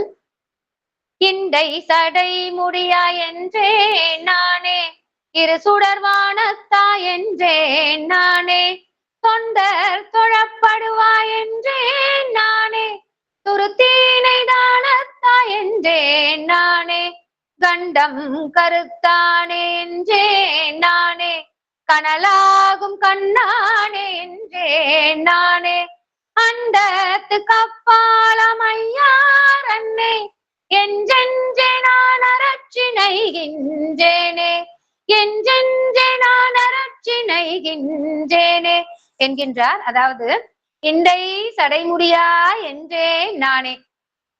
அந்த தலைமாலைக்கு பேரு இண்டை மாலைன்னு சொல்லுவோம் இல்லைங்களா? சிவபெருமான் தன்னுடைய சடையில் முடிமாலை அணிந்திருக்கின்றார். அதை தான் இங்கே விழித்து சொல்லுகின்றார் திருநாவுக்கரசு நாயனார். சடையில் முடிமாலை அணிந்தவனே, இரு சுடர் வானத்தா அப்படின்றார். இரு சுடர், இந்த சூரிய சந்திரர்கள் உலவுகின்ற அந்த ஆகாயத்தின் வடிவமானவனே. இங்க நம்ம என்ன சொல்லணும் அப்படின்னு சொன்னாக்கா, இங்க திருநாவுக்கரசு நாயனார் இந்த அட்டமூர்த்தி வடிவத்தினை நாம் கொள்ளலாம். நிலம், நீர், நெருப்பு, காற்று, ஆகாயம், சூரியன், சந்திரன், உயிர் ஆகிய அந்த அட்டமூர்த்தி வடிவமாகவும் விளங்குகின்றவர் சிவபெருமான் தான் இல்லைங்களா? அப்படிப்பட்ட அந்த அட்டமூர்த்தி வடிவமாக விளங்குகின்றவர். இருசுடர் வானத்தா என்றேன் நானே அப்படிங்கிறாரு. அடுத்ததாக தொண்டர் தொழப்படுவா என்றேன் நானே. தொண்டர்களால் தொழப்படுபவர். எப்படிப்பட்ட தொண்டர்கள் அப்படின்னு சொன்னாக்கா, நம்முடைய செக்கிழார் பெருமான் நம்முடைய திருக்கூட்ட சிறப்பில் சொல்லப்படுகின்ற அத்தகைய சிறப்பு பொருந்திய தொண்டர்களால் தொழப்படுபவர். கேடும் ஆக்கமும் கெட்ட திருவினர் ஓடும் செம்பொன்னும் ஒக்கவே நோக்குவார், கூடும் அன்பினில் கும்பிடலே அன்றி வீடும் வேண்டா விரலின் விளங்கினார். முக்தி பேர் கூட எனக்கு வேணாம் அப்படின்னு சொல்லிட்டு எப்படி பற்ற எதுவுமே வேணான்ற தன்மையோடு விளங்குகின்ற அந்த அடியார் பெருமக்களால் தொழப்படுகின்ற தன்மை, அந்த அடியார் பெருமக்களாக ஆகுவதற்கு முயற்சி செய்து கொண்டிருக்கின்ற நம்மை போன்ற அடியார்களாலும் அப்படின்னு நாம எடுத்துக்கலாம். நாமெல்லாம் அடியார் கிடையாது. அடியாருங்கிறதே அணுவளவும் நம்ம மேல ஏத்திக்க கூடாது. இருந்தாலும் அந்த ஏதோ ஒரு வழக்கு ரீதியா நம்ம சொல்லிக்கிறோம் இல்லைங்களா, அடியார்னு சொல்லிட்டு. அப்படிப்பட்ட அந்த அடியார்களால் என் கடன் பணி செய்து கிடப்பதே அப்படின்னு சொன்னார் இல்லைங்களா திருநாவுக்கரசு நாயனார். எப்படி திருப்புகலூர் பதிகத்துல, திருப்புகலூர் திருத்தலத்துல எப்படி நவமணிகளும் பொன்னும் நவமணிகளையும் அப்படியே தன்னுடைய உழவார படையால எடுத்து அப்படியே வாவியில வீசினாரு. அரம்பையர்கள் வானத்திலேந்து இறங்கிய அந்த அரம்பையர்கள்லாம் நடனமாட அதையெல்லாம் ஒரு பொருட்டாக மதிக்காமல் உழவாரம் செய்தார் இல்லைங்களா. அந்த தன்மை அப்படிப்பட்ட அந்த திருநாவுக்கரசு நாயனார் தான் அடியார் இல்லைங்களா. அந்த அந்த அதெல்லாம் நம்ம அணுவளவு கிடையாட்டினாலும் அந்த அடியவராக ஆகுவதற்கு இந்த ஜென்மத்துல இல்லாட்டினாலும் இனிவரும் ஜென்மங்களையும் இறை சிவபெருமானை வணங்குவதற்காகவும் மீளவும் திருமுறைகளை பிழையற படிப்பதற்காகவும் இன்னொரு ஜென்மம் இறைவன் எனக்கு கொடுக்கணும்னே நான் வேண்டிப்பேன் இல்லைங்களா. இறைவன்கிட்ட வணங்கும் பொழுது, சிவபெருமான்கிட்ட வணங்கும் பொழுது அத்தகைய அந்த நம்மை போன்ற அடியார்களாலும் நாயன்மார்களாலும் தொழப்படுகின்றவனே அப்படின்றாரு. அடுத்தது துருத்தி நெய்தானத்தா என்றே நானே. திருத்துருத்தியிலும் நம்முடைய திருத்துருத்தி பக்கத்துல இருக்க குத்தாலம் இல்லைங்களா. குத்தாலம்னாலே எனக்கு விஜயலட்சுமி அம்மா, நம்முடைய குத்தாலம் விஜயலட்சுமி அம்மா தான் ஞாபகத்துக்கு வருவாங்க. அப்படி இந்த கணீர்ன்ற குரல்ல இல்லைங்களா. அப்படிப்பட்ட அந்த நம்ம திருத்துருத்தி தலம் சுந்தரமூர்த்தி நாயனாரால போற்றப்பட்ட தலம் இல்லைங்களா. அவருக்கு அந்த நோய், அந்த தோல் நோயை போக்கிய தலம் அந்த திருத்துருத்தியானே, திருநெய்தானத்தானே அப்படின்னு சொல்றாங்க. அந்த நெய்தானம் திருத்துருத்தியிலும் திரு நெய்தானத்திலும் உறைபவனே அப்படின்றாரு. உயிர்களுக்கு அருள் செய்யும் பொருட்டாக தான் இறைவன் எல்லா தலங்களிலும் எழுந்தருளி அருள்பாலிக்கின்றார். இந்த உலகமே கைலாயம்தான் இல்லைங்களா. இந்த உலகமே என்னதான் கைலாயம்தான். அப்படிப்பட்ட அந்த உணர்வினை தான் திருநாவுக்கரசு நாயனார் இந்த திருவையாறு திருத்தலத்தில் பெற்றார் இல்லைங்களா. அப்படிப்பட்ட அந்த திருத்துருத்தியிலும் திரு நெய்தானத்திலும் உறைபவனே என்கின்றார். அடுத்ததாக கண்டம் கருத்தானே என்றேன் நானே. கண்டம் கருத்தானே அப்படின்னாக்கா அந்த திருநீல கண்டராக விளங்குகின்ற அந்த தன்மை. கண்டம் கருத்தானே என்றேன் நானே. கனலாகும் கண்ணானே, தீ கண்ணனே. இந்த நெற்றி கண்ணால் காமனை அழித்தார் இல்லைங்களா. அந்த காமனை அழித்த அந்த நுதல் கண், நெற்றிக்கண். அந்த நெற்றி கண்ணனே என்றே நானே, நெற்றி தீ கண்ணனே என்றே நானே அப்படிங்கிறாரு. அடுத்தது அண்டத்துக்கு அப்பாலாம் ஐயாரண்ணே. அண்டங்களையும் கடந்த ஐயாற்று பெருமானே. அண்டங்களையும் கடந்து நிற்பவர் இல்லைங்களா. ஆதியும் அந்தமும் இல்லாத அந்த பரம்பொருள், தோற்றமும் முடிவும் இல்லாத அந்த பரம்பொருள் இல்லைங்களா. உலகம் எங்கும் வியாபித்திருக்கின்ற அந்த புவனங்கள் எல்லாம் வியாபித்திருக்கின்ற அந்த பரம்பொருள், எல்லா உயிருள்ள பொருள் உயிரற்ற பொருள் எல்லாத்திலையும் நீக்கமர நிறைந்திருக்கின்ற அந்த பரம்பொருள் எப்படிப்பட்டவர். கண்டங்களையும் கடந்த அந்த பரம்பொருள் எங்க இருக்கிறாரு. ஐயாற்றில் எழுந்தருளி அருள்பாலிக்கின்றார். அந்த ஐயாற்று பெருமானே என்று நான் அரற்றி நெய்கின்றேனே. என்றே இப்படியெல்லாம் சொல்லி வாய் விட்டு சொல்லி நான் உன் மீது கொண்ட அந்த பேரின்பத்தினால, அந்த பேரின்பத்தினுடைய வெளிப்பாட்டினாக வாய் வழியாக நான் சொல்லி அரற்றுகின்றேனே என்கின்றார் இந்த இனிய பாடலில். அடுத்ததாக 6வது பாடல்.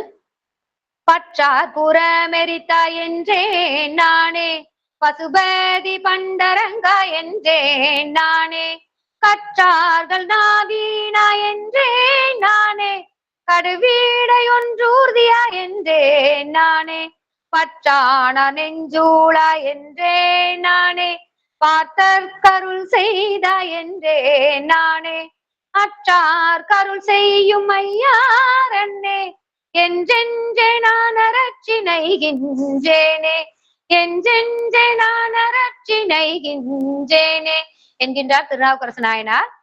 பற்றார் புறமரித்தா என்றேன் நானே.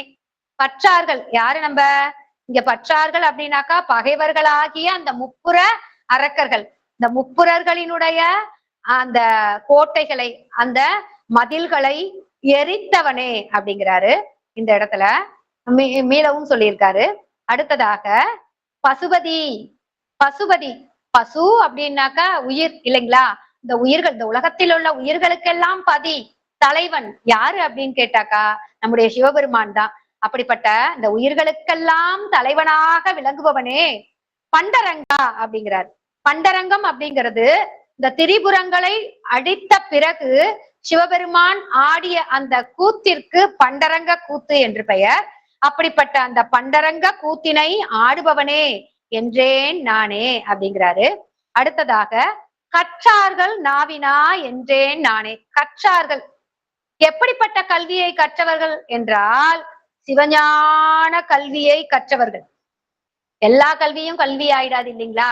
இந்த சிவஞானத்தை நமக்கு தரக்கூடிய அந்த சிவஞான கல்வியை தருகின்ற அந்த திருமுறைகள், அந்த அறத்தை போதிக்கின்ற அந்த அற நூல்கள், இதையெல்லாம் கற்றவர்கள். அப்படிப்பட்ட அந்த சிவஞான கல்வியையும் அற நூல்களையும் கற்ற அந்த சான்றோர்களினுடைய நாவில் நிற்பவனே. அதாவது இந்த இடத்துல அனுபவ பொருளை ஞான தேசிகர்பால் அறிந்த சான்றோர்களின் நாவில் இருப்பவனே அப்படிங்கிறார். அந்த ஞான நூல்களை எல்லாம் கற்று அந்த அனுபவத்தை உணர்ந்தவர்கள் இல்லைங்களா? அப்படிப்பட்ட அந்த அந்த சிவஞான முதிர்வினை பெற்றவர்களுடைய நாவில் நிற்பவனே என்கின்றார். அடுத்ததாக கடுவிடை ஒன்று ஊர்தியா என்றே நானே. கடுவிடை, கடு அப்படின்னாக்கா விரைந்து செல்கின்ற அந்த காளையினை வாகனமாக உடையவனே என்றே நானே அப்படிங்கிறாரு. இந்த இடத்துல நம்ம பசுபதி அப்படிங்கிறது மற்றொன்றையும் நாம சொல்லலாம். பதி பசுபாசம் எனப்பகர் மூன்றில் பதியினை போல் பசுபாசம் அனாதி, பதியினை சென்று அணுகா பசுபாசம் பதி அணுகீர் பசுபாசம் நில்லாவே அப்படிங்கிறார். அந்த பசுபதி அப்படிங்கிறது இந்த இந்த பாசங்களை எல்லாம் விட்டவர்களுக்கு நீதான் விட்டு நீதான் என்னுடைய பதி அப்படின்னு அடைந்தவர்களுக்கு இன்பத்தை தருவார் இல்லைங்களா? அப்படிப்பட்ட பசுபதி அப்படின்றது சொல்றாரு. கற்றவர்களுடைய நாவில் நிற்பவர்கள் சொல்றாரு. விரைந்து செல்கின்ற காளையினை ஊரியாக உடையவர் அப்படின்னு சொல்றாரு. இந்த இடத்துல கற்றார்கள் நாவினா அப்படின்றது கற்றிருந்த கலைஞானம் ஆனாய் நீயே அப்படின்பாரு திருநாவுக்கரசு நாயனார். கற்றவர்கோர் கற்பகமாய் நின்றாய் நீயே அப்படின்றார். கற்றவர்களுக்கு கற்பமாய் நின்று கற்பகதரு எப்படி வேண்டியதையெல்லாம் தருகின்றோ அதுபோல இந்த சிவஞான கல்வியை கற்றவர்களுக்கு, அந்த அனுபவத்தை பெற்றவர்களுக்கு வேண்டியதை எல்லாம் தருகின்ற கற்பகமாய் விளங்குகின்றவன் சிவபெருமான் என்று தன்னுடைய திருநாவுக்கரசு நாயனார் திருத்தாண்டகத்தில் மற்றொரு திருத்தாண்டகத்தில் போற்றி அருளி செய்திருப்பார். கற்றவர்கள் உண்ணும் கனியே போற்றி அப்படின்னு சொல்லியிருப்பார். அத்தகைய சிறப்பு பொருந்திய இந்த திருவையாறு பதிகத்துலதான் திருவையாறு அகலாத செம்பர் ஜோதி அப்படிங்கிற பதிகத்துல கற்றவர்கோர் கற்பகமாய் நின்றாய் நீயே அப்படின்னு அருளி செய்திருப்பார். அத்தகைய சிறப்பு பொருந்திய பரம்பொருள் திருவையாறு தலத்தில் எழுந்தருள் இருக்கின்ற அந்த பரம்பொருளே, உன்னை நான் இன்னும் என்னென்னலாம் சொல்லி போற்றுகின்றேன் அப்படின்னு பார்த்தாக்கா, அடுத்தது பற்றானார். முதல்ல பற்றற்றார், இங்க இடத்துல பற்றானார். இத பற்றாருக்கு எதிர்ச்சொல் பற்றானார். இவங்க பகைவர்கள். இவர்கள் யாருனாக்கா அன்பர்கள், சிவபெருமானின் மீது பேரன்பு கொண்ட அன்பர்களாகிய அந்த அடியார் பெருமக்கள். நீதான் ஒரே பற்று அப்படின்னு சிவபெருமானுடைய திருவடியை பிடிச்ச அந்த பற்றுக்களை எல்லாம் நீக்கி இறைவனுடைய திருவடியையே பற்றுக்கோடாக பிடித்த அந்த பற்றானவர்களுக்கு அவர்களுடைய உள்ளத்திலேயே அவர்களுடைய நெஞ்சினையே உறைவிடமாக கொண்டவனே, அவர்களுடைய நெஞ்சிலேயே கோயிலாக கொண்டு உறைவிடமாக கொண்டு எழுந்தருளி இருப்பவனே அப்படிங்கிறாரு. இந்த இடத்துல பற்றானார் நெஞ்சுலா என்றே நானே, பார்த்தற்கு அருள் செய்தா என்றே நானே. பார்த்தனுக்கு இந்த இடத்துல அர்ஜுனனுக்கு அருள் செய்த அந்த தன்மை இல்லைங்களா? அந்த அர்ஜுனனுக்கு அந்த பாசுபதம் பெரும் பொருட்டு அர்ஜுனன் கடும் தவம் செய்தான் இல்லைங்களா? திருவேட்களம் அப்படின்ற தலம் பாசுபத அந்த அர்ஜுனனுக்கு அருள் செய்த அந்த தலம் திருவேட்களம் தலம் இல்லைங்களா? அந்த பாசுபதம் பெறுவதற்காக சிவபெருமானை நோக்கி கடும் தவம் செய்த போது அந்த பன்றியாக வரும் பொழுது அதனை வேடர் வடிவத்தில அர்ஜுனனோடு போர் செய்து அவனுக்கு அருள் செய்த அந்த தன்மையை தான் இந்த இடத்துல சொல்றாரு. பார்த்தற்கு அருள் செய்தா என்றே நானே அப்படின்றாரு. அடுத்தது அற்றார்க்கு அருள் செய்யும் ஐயாரன்னே என்றென்றே நானரற்றி நைகின்றேனே. எப்படி நினைக்கும் நெஞ்சுனுள்ளார் நெடுமாமதில் அனைத்தும் ஒள்ளழ வாயொடி பூட்டினார் சொல்றோம் இல்லையா? நினைப்பவர்களுடைய நெஞ்சே கோயிலாக கொண்டவன் அந்த பரம்பொருள். அப்படிப்பட்ட அந்த பரம்பொருள் அற்றார்க்கு அருள் செய்யும். வேறு எந்த கலையும் வேறு எந்த தீமையும் இல்லாமல் சிவபெருமானுடைய திருவடியே பிடிச்சிருக்காங்க இல்லைங்களா? அப்படி அற்றார்களுக்கு வேறு எதையும் பற்றுக்கோடாத கொள்ளாதவர்களுக்கு, சிவபெருமான் ஒருவரையே பற்றுக்கோடாக கொண்டவர்களுக்கு அருள் செய்கின்ற ஐயாற்றில் எழுந்தருள் இருக்கின்ற பெருமானே என்று சொல்லி சொல்லி நான் அரற்றி நெய்கின்றேனே என்கின்றார் இந்த இனிய 6வது பாடலில்.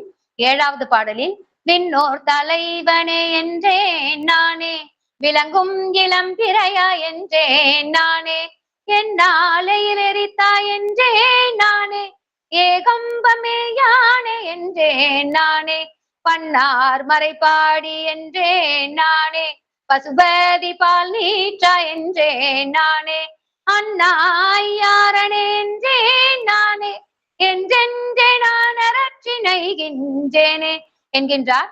விண்ணோர் தலைவனே என்றேன் நானே, தேவர்களினுடைய தலைவனே, தேவர்களுக்கெல்லாம் தலைவனாக விளங்குபவனே, அதாவது வானவர்கள் போற்றும் மருந்தே போற்றி என்று திருநாவுக்கரசு நாயனார் சொல்லியிருப்பார் இல்லைங்களா? அதுபோல இந்த இடத்துல தேவர்களுக்கெல்லாம் தலைவனாக விளங்குபவனே என்றேன் நானே, பிறை சூடிய இளம்பிறையா என்றேன் நானே, அந்த முதிராத இளம்பிறையை சூடியவனே என்றேன் நானே.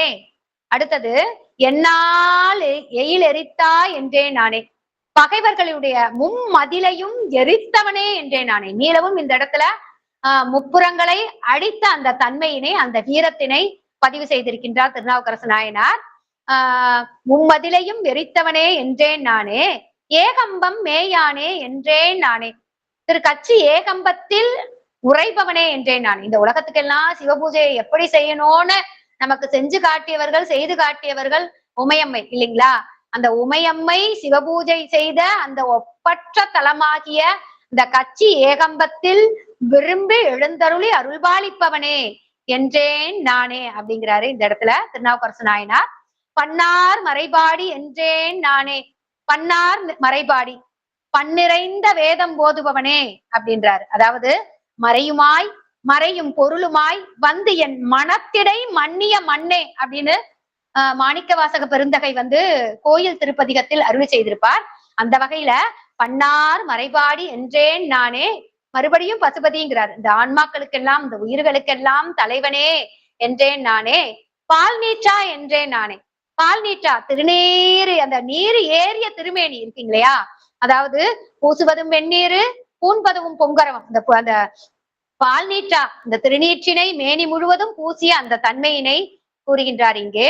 பால் நீற்றா என்றேன் நானே, அண்ணா ஐயாரனே, அண்ணா ஐயா, ஒன்னொரு வார்த்தையும் அப்படியே உள்ளம் உருகி நைந்து விழித்து போற்றியிருக்கின்றார். அண்ணா, ஆன்மாக்களின் தலைவனே, வெள்ளிய நீர் அணிந்தவனே, அண்ணால் ஐயாற்று அம்மனே, இந்த உலகத்துக்கெல்லாம் உயிர்களாக விளக்குகின்றவனே, தலைவனே, அண்ணா அப்படின்னு சொல்லி ஐயாற்று பெருமானே என்று என்று நான் அரற்றி நெய்கின்றேனே என்கின்றார் இந்த இனிய பாடலில்.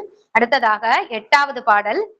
அவன் என்று நான் உன்னை அஞ்சாதேனே, அல்லல் அறுப்பானே அல்லல் அறுப்பானே என்றென்றே நானே, சிவன் என்று நான் உன்னை எல்லாம் சொல்ல செல்வம் தருவானே என்றேன் நானே, பவனாகி என் உள்ளத்துள்ளே நின்று பண்டை வினையறுப்ப என்றேன் நானே, அவனென்றே ஆதியே ஐயாரன்னே, என்றென்றே நான் அரற்றி நெய்கின்றேனே அப்படிங்கிறாரு இந்த இடத்துல.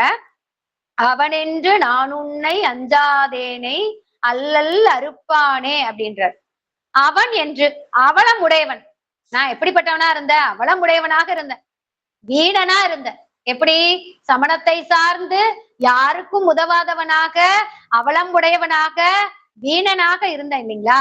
அப்படி அவனென்று நான் உன்னை அஞ்சாதேன், வீணன் என்று சொல்லுமாறு, நான் என்ன இந்த உலகம் வீணன்னு சொல்லுமாறு என்ன செய்யாத அந்த தீய வழியிலேயே செல்லாமல் செய்ய விடாமல் அங்கு சென்று வருந்திய என்னை அஞ்சாதே என்று சொல்லி என்னுடைய துன்பங்களை எல்லாம் போக்கியவனே, சைவ சமயத்தை சார வைத்து உன்னை போற்றி புகழ்வதற்கு வழிகாட்டி எனக்கு அருள் செய்தவனே என்கின்றார் இந்த இடத்துல. சிவன் என்று நான் உன்னை எல்லாம் சொல்ல, சிவன் என்றால் மங்களம் தருபவன், இன்பத்தை தருபவன். அந்த மங்களம், அந்த சிவன் என்ற சொல்லே மங்களமான சொல் இல்லைங்களா? இந்த சிவன் என்று அப்படிங்கிறார் இந்த இடத்துல. சிவன் என்னும் நாமம் தனக்கே உடைய செம்மேனி அம்மான் அவன் என்னை ஆட்கொண்டு அழித்திடும் ஆகில் அவன் தனையான் பவன் எனும் நாமம் பிடித்து திரிந்து பல்நாள் அழைத்தால் இவன் எனை பல்நாள் அழைப்பு ஒழியான் என்று என் எதிர்படுமே அப்படிங்கிறார் இல்லைங்களா அந்த திருமுறைகள்ல. அப்படி பவன் என்பது சிவபெருமானினுடைய திருநாமங்களில் ஒன்று, அவருடைய நாமங்களில் ஒன்று பவன். சிவனோடு ஒக்கும் தெய்வம் தேடனும் இல்லை, அவனோடு ஒப்பார் இங்கு யாவரும் இல்லை இல்லைங்களா. புவனம் கடந்தன்று பொன்னலி மின்னும் தவன சடைமுடி தாமரையானே அப்படின்னு சொல்லி நம்முடைய திருமூல நாயனார் சொல்வார். அப்படிப்பட்ட இந்த சிவன் என்னும் அந்த நாமம், பவன் என்பதும் அவனுடைய நாமம் தான். அப்படிப்பட்ட அந்த நாமங்களை எல்லாம் சொல்லி அப்படிப்பட்ட பவனாக இந்த பவன் என்று நாமம் கொண்டு என் உள்ளத்திலே விளங்கி தோன்றுபவனாய் இருந்து என்னுடைய பழைய ஊழ்வினையை நீக்குபவனே, என்னுடைய அந்த சமணத்தில் சார்ந்து இருந்ததனால் எனக்கு ஏற்பட்ட அந்த பழைய வினைகளை எல்லாம் நீக்கினவனே அப்படின்றாரு இங்க திருநாவுக்கரசு நாயனார். அங்க அந்த சமணர்களிடம் இருந்து அவர்களுடைய அந்த உணவினை உண்டு அந்த உடலை வளர்த்ததுனாலதான் அந்த உயிரை வளர்த்தேன் அப்படின்னு சொல்லிட்டு அதை இந்த உலகத்துல நீக்கணும் அப்படிங்கிறதுக்காக தான் கடுமையான உழவார பணி செய்தாரு திருநாவுக்கரசு நாயனார் இல்லைங்களா. அது நமக்கு எல்லாருக்கும் தெரியும். அந்த வகையில அந்த என் உள்ளத்திலே விளங்கி தோன்றி எப்படிப்பட்ட எனக்கு திருவருட்செல்வத்தை வழங்குபவர். எப்படிப்பட்ட செல்வம்? அருட்செல்வத்தையும் கொடுத்து பொருட்செல்வத்தையும் கொடுப்பாரு சிவபெருமான். எப்படிப்பட்டவர்களுக்கு? அவரையே ஒரு பற்றுக்கோடாக பற்றி கொண்டவர்களுக்கு இல்லைங்களா. அப்படி இன்பத்துக்கு காரணன் என்று நான் உன்னுடைய பெருமையெல்லாம் சொல்ல சொல்ல எனக்கு உன் திருவருட்செல்வத்தை வழங்கியவனேங்கிறாரு. இந்த பவன் என்ற நாமத்தை என் உள்ளத்திலே விளங்கி தோன்றுபவனாய் இருந்து, அப்படிப்பட்ட பவனாய் இருந்து என்னுடைய பழைய வினையை வினையை நீக்குபவனே அப்படிங்கிறாரு. அப்படிப்பட்ட பரம்பொருளே அவனென்றே ஆதியே ஐயாரண்ணே. அவன் என்பது இந்த இடத்துல சிவபெருமானை குறிக்கின்றது. எப்படிப்பட்ட அவன் அப்படின்ற அவனன்றி ஓர் அணுவும் அசையாது அப்படிங்கிறோம் இல்லைங்களா. அந்த சத்து பொருளாக விளங்குகின்ற அந்த தன்மை, அவனன்றி ஓர் அணுவும் அசையாது. அப்படிப்பட்ட அந்த அவன் என்பது இங்க சத்து பொருளை குறிக்கின்றது. அவனன்றே ஆதியே என்னுடைய ஊழ்வினையை நீக்குபவனே, ஆதியே ஐயாற்று பெருமானே, நீயே யாவுமாய் எங்குமாய் நிற்கும் அவன். எங்கேயுமே இங்க நீக்கமர நிறைந்திருக்கின்ற அவனன்று ஒரு அணுவும் அசையாது இல்லைங்களா. அப்படிப்பட்ட பார்க்கும் இடமெல்லாம் நீக்கமர நிறைந்திருக்கின்ற அந்த தன்மை அவனென்றே அப்படிப்பட்ட பரம்பொருளே என்று நான் அரற்றி நெய்கின்றேனே என்று சொல்லி சொல்லி நான் உருகுகின்றேனே, புகழ்கின்றேனே, இன்பத்தில் சிவானந்த இன்பத்தில் திளைக்கின்றேனே என்று போற்றுகின்றார் இந்த 8வது பாடலில். அடுத்ததாக 9வது பாடல். கச்சி ஏகம்பனே என்றே நானே, கைலாய காரோணா என்றே நானே, நிச்சன்மணாலனே என்றே நானே, நினைப்பார் மனத்துள்ள என்றே நானே, உச்சம் போதேரேறி என்றே நானே, உள்கூவாருள்ளத்தா என்றே நானே, அச்சம் பிணி தீர்க்கும் ஐயாரன்னே, என்றென்றே நான் அரற்றி நைகின்றேனே, என்றென்றே நான் அரற்றி நைகின்றேனே. கச்சி ஏகம்பனே என்றே நானே. முன்னர் ஒரு பாடல்களையும் கச்சி ஏகம்பத்தை போற்றி அருளி இருப்பார். அதுபோல இப்பாடலிலும் என்ன சொல்றாரு அப்படின்னு கேட்டாக்கா, கச்சி ஏகம்பத்தில் உரைபவனே, கச்சி ஏகம்பத்தில் உரைபவனே. இங்க சுந்தரமூர்த்தி நாயனாருக்கு இடக்கண்ணை அருளி செய்த அற்புதமான தலம் இல்லையா சிவபெருமான். சுந்தரமூர்த்தி நாயனாருக்கு இடது கண்ணை அருளி செய்த அந்த அற்புதமான அந்த கச்சி ஏகம்பமாகி அந்த தலத்தில் எழுந்தருளி அருள் புரிபவனே, கைலாயா காரோணா, கைலாயனே, குடந்தை நாகை அப்படின்னு சொல்லப்படுகின்ற அந்த காரோணம், அந்த குடந்தை காரோணம் நாகை காரோணத்தில் எழுந்தருளி அருள்பாலிப்பவனே என்கின்றேன் நானே. நிச்சன் மணாலனே, நித்திய கல்யாணனே, நித்தம் மணாலர் நிரம்ப அழகிய சித்தத்திருப்பாரால் அன்னே என்னும் சித்தத்திருப்பவர் தென்னன் பெருந்துரை அத்தர் ஆனந்தாரால் அன்னே என்னும் அப்படின்னு அன்னை பத்துல ரொம்ப அழகா மாணிக்க வாசக பெருந்தகை அருளி இருப்பார். அந்த வகையில நிச்சம் மணாலனே என்றேன் நானே, நினைப்பார் மனத்துலா, உள்ளின்று உருக ஓகை தருபவர் இல்லைங்களா. அப்படிப்பட்ட அந்த உள் நின்று உருக ஓகை தருபவர், அப்படிப்பட்ட நினைப்பவர் மனத்துள்ளே நிற்பவனே, நினைப்பவர் மனத்து உள்ளவனே அப்படின்றாரு திருநாவுக்கரசு நாயனார். உச்சம் போதேரேறி என்றேன் நானே. நண்பகலில காளையை வாகனமாக கொண்டு உலகுவனே அப்படிங்கிறார். அந்த கடகரியும் பரிமாவும் தேறி முகந்து ஏறாம, கடகரி பரிமாலாம் இருக்கு, அதுல எல்லாம் விரும்பி ஏறி அவரு வலம் வரல. எதுல ஏறி வர்றாரு? அறத்தின் வடிவாகிய அந்த ரிஷப வாகனத்தில் காளையை ஊர்தியாக கொண்டு வலம் வருகின்றார். எதற்காக? இந்த உலகத்தில் மரத்தை அழிக்கும் பொருட்டு எங்கெங்கெல்லாம் அறத்தை நிலைநாட்டணுமோ அங்கெல்லாம் அற வடிவமாகிய ரிஷபத்தை, காளையை வாகனமாக கொண்டு வலம் வருகின்றார். அப்படி காளையை இவந்து உலகுவனே என்கின்றார் திருநாவுக்கரசு நாயனார். அடுத்ததாக உள்குவார் உள்ளத்தே என்றே நானே. உள்குவார் உள்ளம், உருகுவார் உள்ளத்து ஒன்சுடர் தனக்கென்றும் அன்பராம் அடியார்கள் பருகும் ஆரமுது என நின்று பரிவோடு பக்தி செய்து அப்படிங்குவார் நம்முடைய திருஞான சம்பந்த நாயனார். அப்படி உள்குவார் உருகுவார் உள்ளத்தில் இருக்கின்ற அந்த ஒன் சுடராக இருக்கின்றார். எப்படிப்பட்ட தியானம் செய்பவர்கள், மனத்துல அந்த சிவபெரும்பொருளை நினைத்து உருகி தியானிக்கின்ற அந்த அடியார் பெருமக்களுடைய மனத்தினை உறைவிடமாக கொள்பவனே அப்படிங்கிறார். உள்ளம் பெருங்கோயில் ஊனுடம்பு ஆலயம் இல்லைங்களா? எப்படிப்பட்ட உள்ளம் பெருங்கோயில்? அவரை நினைத்து நினைத்து உண்மையான அன்போடு பக்தி செய்து உருகுகின்ற அடியவர்களுடைய உள்ளத்திலேயே கோயிலாக கொண்டு உருகுகின்றவர் இல்லைங்களா? வாழ்த்த வாயும் நினைக்க மடனெஞ்சும் தாழ்த்த சென்னியும் தந்த தலைவன் சொல்லி திருநாவுக்கரசு நாயனார் சொல்வார். அப்படி நினைக்கின்ற அந்த மட நெஞ்சு, அப்படிப்பட்ட அந்த நெஞ்சத்தில் இறைவனை வைத்து போற்றுகின்ற அடியவர்களுக்கு அங்கே தங்கி அருள் செய்கின்றவன் அப்படின்னு சொல்றாரு இந்த இடத்துல. அப்படிப்பட்டவர்களுக்கு உறைவிடமாக கொள்பவனே. அச்சம் பிணி தீர்க்கும் ஐயார் அண்ணே. அச்சம் பிணி தீர்க்கும். எப்படிப்பட்ட அங்கத்து உருநோய்கள் அடியார் மேல் ஒழித்தருளி, அங்கத்து உருநோய்கள் அடியார் மேல் ஒழித்து அருளி அப்படின்னு சுந்தரமூர்த்தி நாயனார் சொல்வாரு. அடியார்களினுடைய உடல்ல ஏற்படுகின்ற அந்த நோய்களை எல்லாம் ஒழிக்கக்கூடிய ஆற்றல் யாருக்கு இருக்குனாக்கா சிவபெருமான் இருக்கு இல்லைங்களா? சுந்தரமூர்த்தி நாயனாருக்கு இந்த மேக நோயை தீர்த்தார் இல்லைங்களா திருத்துருத்தி தலத்துல.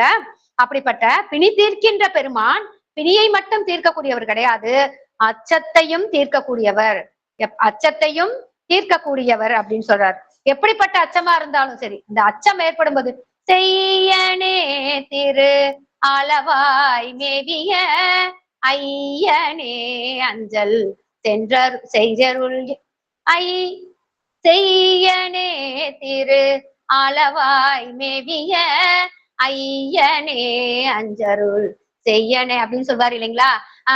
அதாவது நம்முடைய மதுரைக்கு போறதுக்காக திருஞான சம்பந்த மூர்த்தி நாயனாரை மங்கையர்க்கரசியாரும் குலச்சியரையாரும் அழைக்கும் பொழுது திருநாவுக்கரசு நாயனார், அங்க நீங்க போவேனா, நீ சின்ன பாலகன், அங்க போனாக்கா சமணர்களால உங்களுக்கு பெருந்துன்பம் நேரும் அப்படின்னு சொல்லி பயப்படுவார் இல்லைங்களா?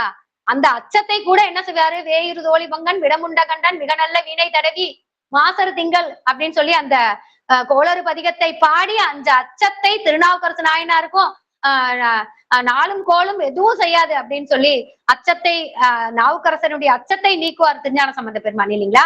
அப்படி அச்சம் நோய் இவற்றை போக்குகின்ற ஆற்றல் யாருக்கு உரியது அப்படின்னாக்கா சிவபெருமான் ஒருவருக்கு மட்டுமே உடையது. அப்படி அச்சத்தையும் பிணியையும் நீக்குகின்ற ஐயாற்று பெருமானே என்று போற்றுகின்றார் இந்த பாடல்ல திருநாவுக்கரசு நாயனார். அடுத்ததாக இறுதி பாடலாக 10வது பாடல். வில்லாடி வேடனே என்றே நானே, வெந்நீருமை கனிந்தா என்றே நானே, சொல்லாய சூழலா என்றே நானே, துளவாய செல்லரி தொல்நெறியா என்றே நானே, எல்லாமா என்னுயிரே என்றே நானே, இலங்கையர்கோன் தோளுரித்தா என்றே நானே, அல்லாவினை தீர்க்கும் ஐயார் அண்ணே என்றென்றே நான் அரற்றினைகின்றேனே. அம்மா எனக்கு தலைப்பா கொடுத்தது அல்லாவினை தீர்க்கும் ஐயார் அண்ணே அப்படின்னு சொல்லி இந்த இறுதி அடியதான் இந்த பதிகத்திற்கு தலைப்பாக கொடுத்தாங்க இல்லைங்களா? வில்லாடி வேடனே என்றேன் நானே. வில்லை செலுத்தும் வேடர் வடிவத்தில் தோன்றியவர். எப்படி அர்ஜுனனுக்கு அருள் செய்யும் பொருட்டு வேடர் வடிவு கொண்டு வந்தார் இல்லைங்களா? வந்தாங்க இல்லைங்களா, வேடர் வடிவாக வந்தார். அப்படி வேடர் வடிவத்தில் வந்தவராகவும், அதோடு மட்டுமல்லாமல் அர்ஜுனன் தான் கண்ணப்ப நாயனாராக அவதாரம் செய்தார் இல்லைங்களா, அப்படி வில்லாடி வேடனாக வந்தவர். அப்படி இந்த வில்லாடி வேடனாக வில்லை செலுத்தும் வேடர் வடிவில் தோன்றியவனாக அந்த கண்ணப்ப நாயனாருக்கு அருள் செய்வதும் பொருட்டாக வந்தவராகவும் சொல்லலாம். வில்லை செலுத்தும் வேடர் வடிவில் தோன்றியவனே, வில்லை செலுத்தும் வேடர் வடிவில் தோன்றியவனே என்றும், வெந்நீரு மெய்க்கணிந்தா என்றேன் நானே.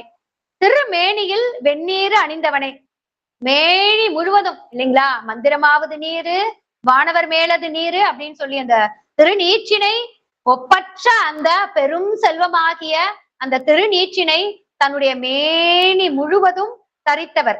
வெந்நீரு மெய்க்கணிந்தாய் என்றேன் நானே, சொல்லாய சூழலா என்றேன் நானே. சொல்லாய சூழல் எப்படிப்பட்ட சூழல், எப்படிப்பட்ட சொல் அப்படின்னாக்கா, வேதங்களே சொல்லாக ஓதப்படுகின்ற இடங்களில் வேதங்களாகவும் வேதங்களின் பொருளாகவும் இருந்து அருள்பாலிக்கின்றவன் இல்லைங்களா, அப்படிப்பட்ட சொல்லாய சூழலா என்றேன். அதோடு மட்டுமல்லாமல் இந்த திருமுறைகளில் இந்த 10 பாடல்கள்ல சொல்றாரு இல்லையா திருநாவுக்கரசு நாயனார், இந்த திருநாவுக்கரசு நாயனார் பாடி அருளி செய்த இந்த இந்த திருமுறையினுடைய சொல்லாகவும் அந்த சொல்லின் பொருளாகவும் விளங்குபவர் இந்த ஐயாற்றில் எழுந்தருளி அருள்வாளித்துக் கொண்டிருக்கின்ற அந்த அறம்பலர்த்த நாயகி உடனாய இந்த பஞ்சநதீஸ்வர பெருமான் தான் இல்லைங்களா. அப்படிப்பட்ட சொல்லாய சூழலா என்றேன் நானேன். அப்படிப்பட்டவனே, வேதங்கள் ஓதப்படும் இடங்களில் உள்ளவனே, சுலாவாய தொல்நெறியே அப்படின்றார். என்றேன் நானே, எங்கும் பரவிய நல்லவர்கள் பின்பற்றும் நன்னெறி ஆகியவனே. தொல்நெறி சிவநெறி இல்லைங்களா, அந்த பழமையான நெறி எது அப்படின்னாக்கா அந்த சிவநெறி. இந்த சிவநெறியில் நிற்கின்ற நல்லவர்கள் பின்பற்றுகின்ற அந்த அந்த நெறியில் நிற்கின்றவர்கள், அப்படிப்பட்டவர்களுடைய அந்த நன்னெறிக்கு ஆதாரமாக இருக்கின்றவன் யாரு, அந்த ஐயாற்றில் எழுந்தருளிக்கின்ற பெருமான் அப்படின்னு சொல்றேன் அப்படின்றாரு. அதாவது எங்கும் பரவிய நல்லவர்கள் பின்பற்றும் நன்னெறி ஆகியவனே, சுலாவாய தொல்நெறியே, எல்லாமா என்றேன் நானே, எல்லாமா என்னுயிரே என்றேன் நானே. எல்லாமா எனக்கு எல்லா செல்வங்களாகவும் இருப்பவன் யாரு, சிவபெருமான் தான். ஐயாற்றில் எழுந்தொருளி அருள்பாலிக்கின்ற அந்த எனக்கு கைலாய காட்சியே கிடைச்சிருச்சு இல்லைங்களா, எனக்கு இதை விட வேற என்ன வேணும் அப்படிங்கிறார் திருநாவுக்கரசு நாயனார். எனக்கு எல்லா செல்வங்களாகவும் என் உயிரே, எனக்கு உயிருக்கு உயிராக இருந்து அருள்பாலிக்கின்றவன் யாரு, அந்த பரம்பொருள் தானே, எனக்கு உயிராகவும் இருப்பவனே அப்படிங்கிறாரு. இலங்கையர்கோன் தோல் உரித்தா என்று எப்பொழுதும் 10வது பாடல்ல திருநாவுக்கரசு நாயனார் அந்த ராவணனுக்கு அருள் செய்த அந்த அந்த வரலாற்றினை பதிவு செய்வார் இல்லைங்களா. அந்த வகையில இந்த பதிகத்திலையும் 10வது பாடலில் இலங்கையர்கோன் தோல் உரித்தா என்றேன் நானேன். ராவணனுடைய தோல் இருத்தா, அந்த தோள்கள் அவருடைய 10 தலையும் 20 தோள்களையும் இருத்த அந்த அழுத்திய அந்த பெரு விரலால லேசா வச்சு அழுத்தினார் இல்லைங்களா. அந்த அழுத்தி அவன் உடனே கதறி அவனுக்கு ராவணன்ற பேரு வாளு தேரு எல்லாத்தையும் கொடுத்தாரு. அவனுடைய தன்னுடைய நரம்பையே எடுத்து சாமகானம் பாடினான். அந்த இசைக்கு இறங்கி அருள் செய்தார் இல்லைங்களா. அப்ப ஏழிசையாகவும் இசை பயனாகவும் விளங்குகின்ற அந்த பரம்பொருள் அவனுடைய ராவணனுடைய இன்னிசைக்கு இறங்கி அவனுக்கு எல்லா வரங்களையும் அளித்தார். ராவணன்ற பேர்லாம் கொடுத்தார் இல்லைங்களா. அப்படிப்பட்ட அந்த தன்மையை இங்கே பதிவு செய்கின்றார் திருநாவுக்கரசு நாயனார். அல்லா வினை தீர்க்கும் ஐயார் அன்னே, அல்லா வினை தீர்க்கும் உன்னை சார்வதற்கு இடையூறாக இருக்கும் தீவினை. நம்முடைய சஞ்சிதம் போன பிறவியில முற்பிறவியில செஞ்ச அந்த தீவினைகள் ஆகிய சஞ்சிதம், இந்த பிறவியில நாம செய்து கொண்டிருக்கின்ற பிராரப்தம், இனி வரும் எதிர்காலத்துல நாம செய்ய இருக்கின்ற அந்த ஆகாமியம், இந்த சஞ்சிதம் பிராரப்தம் ஆகாமியம் அப்படின்னு சொல்லப்படுகின்ற இந்த தீவினைகள், இந்த எல்லா வினைகள் உன்னை சார்வதற்கு இடையூறாக இருக்கின்ற தீவினைகள் இல்லைங்களா, சார்வதற்கு உறுதுணையாக இருக்கின்ற அந்த நல்வினை இல்லைங்களா. இந்த நல்வினை இல்லாம இந்த தீவினைகளை எல்லாம் தீர்க்கக்கூடிய ஆற்றல் யாருக்குதான் இருக்கு அப்படின்னு கேட்டாக்கா, அதுக்காக தானே அந்த பிரம்ம கபாலத்தை ஏந்தி நம்முடைய ஆணவ மலத்தை எல்லாம் வாங்கும் பொருட்டு பழியேற்றி திரிகின்றார் இல்லைங்களா நம்முடைய பரம்பொருள். அப்படிப்பட்ட அந்த பரம்பொருள் இந்த சிவபெருமானை சார்வதற்கு இடையூறாக இருக்கின்ற இடையூறாக இருக்கின்ற தீவினைகளை எல்லாம் தீர்க்கக்கூடிய ஆற்றல் அந்த ஐயாற்று பெருமான் ஒருவருக்கு தான் இருக்கின்றது. அப்படிப்பட்ட தீவினைகளை தீர்க்கின்ற ஐயாரண்ணே இப்படியெல்லாம் சொல்லி சொல்லி சொல்லி சொல்லி சொல்லி சொல்லி இந்த பதிகம் முழுவதும் அந்த பரம்பொருளினுடைய பெருமைகளை மனம் உருகி உருகி உருகி சொல்லி சொல்லி நைந்து நைந்து போற்றி பரவி இருக்கின்றார் திருநாவுக்கரசு நாயனார். இந்த இனிய பதிகத்தினை எனக்கு சிந்திப்பதற்கு அற்புதமானதொரு வாய்ப்பினை நல்கிய சாந்தா சண்முகம் அம்மையார் அவர்களுக்கும், இதை நல்ல முறையில் சொல்வதற்கு எனக்கு வழிகாட்டிய எங்களுடைய புலவரையா அவர்களுக்கும், யானே தவமுடையேன் என் நெஞ்சே நல் நெஞ்சம் யானே பிறப்பறுப்பான் எண்ணினேன் யானே அக்கைமா உரிப்போர்த்த கண்ணுதலான் வெண்ணீற்ற அம்மானுக்கு ஆளாயினேன் என்று அந்த எப்படி நம்முடைய அற்புத திருவந்தாதியில் காரைக்கால் அம்மையார் சிவபெருமானுக்கு ஆளான தன்மையை அற்புதமாக விளம்பினாரோ, அதே போன்று இங்கே கைலை காட்சியை கண்ட அந்த பேரின்பத்தில் திளைத்து அந்த பரம்பொருளுக்கு ஆளான தன்மையை இந்த திருத்தாண்டகத்தில் அற்புதமாக திருநாவுக்கரசு நாயனார் எடுத்து எம்பி இருக்கின்றார். இந்த இனிய பதிகத்தினை கேட்டு இதுகாரும் கேட்டுக்கொண்டிருந்த அப்பர் அருளறி மன்றத்தின் அடியார் பெருமக்கள் அனைவருக்கும் என்னுடைய நன்றி கலந்த வணக்கத்தினை கூறி விடைபெறுகிறேன். நன்றி. சிவாய நம. திருச்சிற்றம்பலம். மிக மிக மகிழ்ச்சி. அகோர சிவகணன் ஐயா வந்திருக்கீங்களே ஐயா, கொஞ்சம் வாழ்த்து சொல்லுங்க ஐயா.